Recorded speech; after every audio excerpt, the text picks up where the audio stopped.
Let's talk about reverse stock splits and what do those mean. Reverse stock splits are often done in order to do some sort of a cleanup of the cap table, especially getting rid of people who are long gone from the company and are no longer associated with its services. So when this happens, a certain class of shares, typically the preferred shares, would go through a reverse stock split unless those investors who invested long time ago would come back and participate in the pro rata for the company.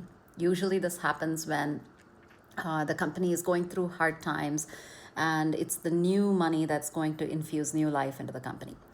Occasionally, as it happened to us, the reverse stock split may be applied to common shares as well, which means that you're throwing out certain people from the cap table who have provided services before but are no longer providing services.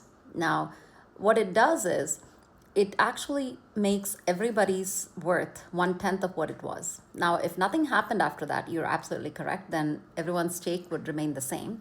However, that's not what would happen. You do that instead in order to give more shares to those who are actively giving services to the company. So all of those people would now occupy a bigger part of the cap table. So effectively, those who have left will have their worth decimated to 1/10, and those who remain would be given more options and things like that.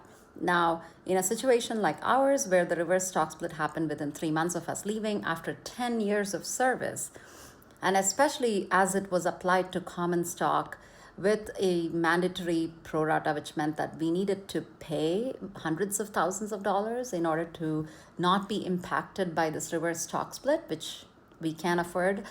So in those situations, it is a very gray area. For example, the right thing to do would have been to buy out our stake in the company if they didn't want us on the cap table. Clearly, the management was not interested in spending any money on us. They just wanted to decimate our value. So it's a tough situation. It does happen.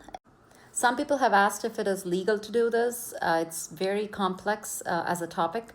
Every situation is very unique. And of course, I can tell you that the ethical thing to do would have been to buy us out. But in terms of what is legal, I think we have a lot of evidence to prove that there's a lot of self-dealing involved in this case. But anyway, that's a complex topic. I'm not an expert on it, so I'm not going to talk much more about that.